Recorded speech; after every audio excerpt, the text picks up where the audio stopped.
અને ખાસ તો વેલાવાળા શાકભાજીને મહત્વ વધારે આપું છું, કારણ કે એમાં તમે છેટે પાડે અથવા દેશી ખાતર આપીને વાવેતર કરો ને. હાલો મિત્રો, તો આપણે આવી ગયા છે ભરતભાઈ પાસે કેશોદ. અને મિત્રો, આ ચોમાસાનો ટાઈમ છે ભરતભાઈ, તો અટાણે કયું શાકભાજી વાવી શકે કે આપણા ખેડૂત મિત્રો, તો થોડી માહિતી આપો. મિત્રો, અત્યારે ચોમાસાની સિઝન ચાલુ છે, વરસાદ ઘણો બધો પડ્યો છે અને પડવાનો પણ ધીમે ધીમે ચાલુ છે. તો મિત્રો, રોજના મને ઘણા બધા મિત્રોના ફોન આવતા હોય કે ભરતભાઈ, ચોમાસામાં શું વાવવું, કયું શાકભાજી વાવવું, કયું વાવાય, કયું ન વાવાય.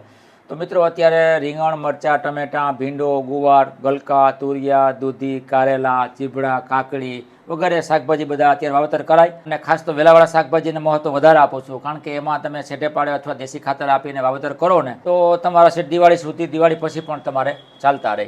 અને ખાસ એક ગુવાર છે કે ગુવારમાં જો તકલીફ પડે છે, અમે પણ જાતે બીજ મિત્રો તૈયાર કરી રહ્યા છીએ. અહીંયા ગુવારમાં એવું હોય કે ગુવાર ચોમાસાના કારણે વધ બહુ કરી જાય છે, હાઈટ પકડી જાય છે.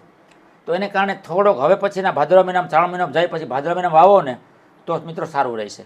બાકી જો અત્યારે સમય છે રીંગણ, મરચાં, ટમેટાનો, ખાસ અત્યારે વાવીએ ત્યારે દિવાળી આસપાસ બધું શાકભાજી તૈયાર થતું.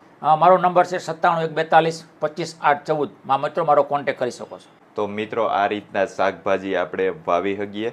અને જો આમાંથી કોઈ પણ શાકભાજીનું બીજ તમે લેવા માંગતા હો, તો ભરતભાઈનો કોન્ટેક્ટ નંબર નીચે આપી દીધો છે, તો ત્યાંથી તમે કોન્ટેક્ટ કરી શકો છો.